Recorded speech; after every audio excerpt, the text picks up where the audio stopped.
Digital logic design का जो आज हम टॉपिक देखने लगे हैं वो है बूलियन अलजेब्रा। तो बूलियन अलजेब्रा हमारे पास क्या है कि an algebra to deal with binary number system, एक ऐसा अलजेब्रा जो डील कर रहा हो बाइनरी नंबर सिस्टम के साथ, हम उससे कहेंगे कि ये हमारे पास एक बूलियन अलजेब्रा है। It is highly desirable to find the simplest circuit implementation logic with the smallest number of gates or wires। तो हमारी सबसे ज़्यादा कोशिश यही होती है कि जो हमारा सर्किट है वो कम से कम जो है वो गेट्स यूज़ कर रहा हो, कम से कम वायर्स यूज़ कर रहा हो, ताकि हमारे पास जो सर्किट है ओवरऑल उसकी परफॉर्मेंस हमारे पास अच्छी आए, हमारे पास डिले कम से कम आए। तो उसके लिए हमारे पास जो है वो बूलियन अलजेब्रा यूज़ होगा। इसके थ्रू हम जो है वो गेट को मिनिमाइज़ कर सकते हैं, जो एक्सप्रेशन है उसको हम मिनिमाइज़ कर लेंगे ताकि हमारे पास कम नंबर ऑफ गेट्स या वायर्स यूज़ हो। We can use Boolean minimization process to reduce a Boolean function या expression to its simplest form. The result is an expression with the fewest literals and thus less words in the final gate। तो जब हम Boolean minimization process हम use करेंगे तो उसके through हम जो है वो अपना बूलियन फंक्शन या एक्सप्रेशन जो है वो उसको सिंपलेस्ट फॉर्म में लेंगे। तो उसकी मदद से हम क्या कर रहेंगे कि हमारे जो नंबर ऑफ लिटरल्स होंगे वो कम हो जाएंगे। जब नंबर ऑफ लिटरल्स हमारे पास कम होंगे तो हमारे पास ओवरऑल गेट्स भी कम यूज़ होंगे, गेट्स कम यूज़ होंगे तो हमारे पास ओवरऑल वायर्स भी कम यूज़ होंगी। तो जो बूलियन अलजेब्रा है is defined by a set of elements together with, जो ओवरऑल हमारे पास बूलियन अलजेब्रा है उसमें सिर्फ दो ही ऑपरेटर्स हम यूज़ करेंगे, प्लस एंड जो है मल्टीप्लिकेशन। तो प्लस हमारे पास जो यूज़ होगा वो होगा हमारे पास एंड उसको हम कह देते हैं कि हम जो है वो और ऑपरेशन यूज़ करेंगे, एंड जो मल्टीप्लिकेशन है हम उसको कह देंगे कि हम जो है वो एंड गेट हम वहाँ पे यूज़ करेंगे। तो नेक्स्ट जो हमारे पास आ जाता है वो है लॉज ऑफ बूलियन अलजेब्रा, कि जो बूलियन अलजेब्रा के लॉज हैं वो हमारे पास कौन कौन से हैं। तो सबसे पहले हमारे पास जो बूलियन अलजेब्रा का लॉ है वो है क्लोजर। तो Boolean algebra operates over a field of number. तो बूलियन अलजेब्रा हमें पता है कि जैसे हम बाइनरी नंबर सिस्टम को डील करें तो हमारे पास बूलियन अलजेब्रा या तो 0 पे ऑपरेट हो रहा होगा या 1 पे ऑपरेट हो रहा होगा।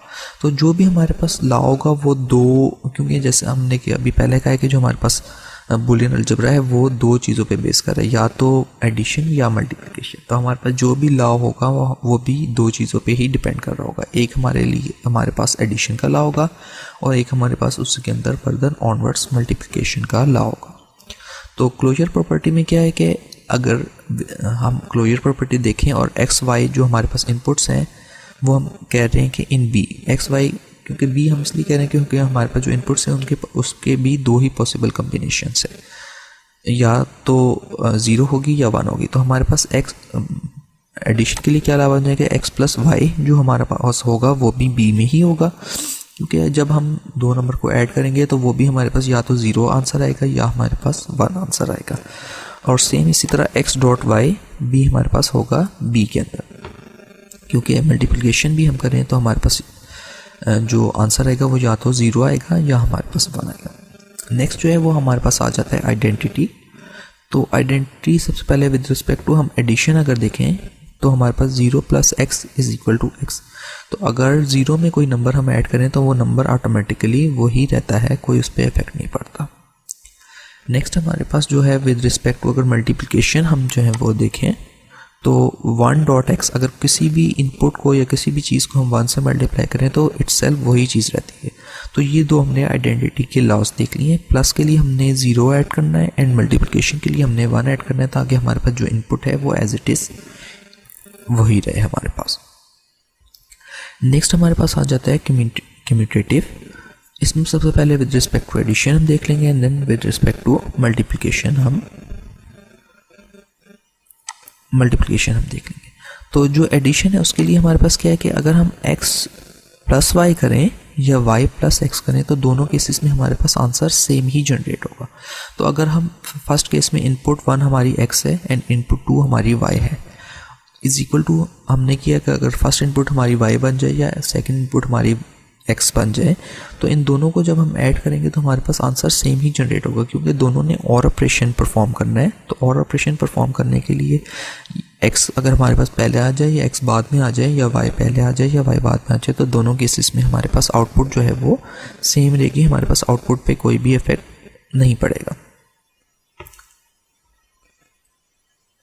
सेम इसी तरह केस हमारे पास मल्टीप्लिकेशन के लिए होगा कि अगर x को y से मल्टीप्लाई करें या y को x से मल्टीप्लाई करें तो हमारे पास आंसर पे कोई इफेक्ट नहीं पड़ेगा। तो हमारे पास यहाँ पे हमारे पास एडिशन के केस में हमारे पास और गेट यूज़ हो रहे थे, ये मल्टीप्लिकेशन के केस में हमारे पास जो है वो एंड गेट हमारे पास यूज़ होंगे। इसके बाद हमारे पास नेक्स्ट आ जाती है एसोसिएटिव। एसोसिएटिव जो हमारे पास लॉ है ये हमारे पास 3 वेरिएबल यूटिलाइज करता है। सबसे पहले विद रिस्पेक्ट टू एडिशन हम देख लेते हैं कि हमारे पास जो है वो क्या होगा। विद रिस्पेक्ट टू एडिशन में हमारे पास सबसे पहले क्या है कि अगर a प्लस बी हमारे पास पहले हो रही हो और देन हम उसके बाद c हम ऐड करें तो वो किसके इक्वल होगा कि हम a पहले अलग से रखें और b प्लस c हम जो है वो पहले ऐड करें। तो ये हमारे पास दोनों टर्म्स से आंसर जो अब हम सॉल्व करेंगे तो हमारे पास सेम आएगा और इस लॉ को हम कह देंगे कि हमारे पास ये है associative law with respect to addition.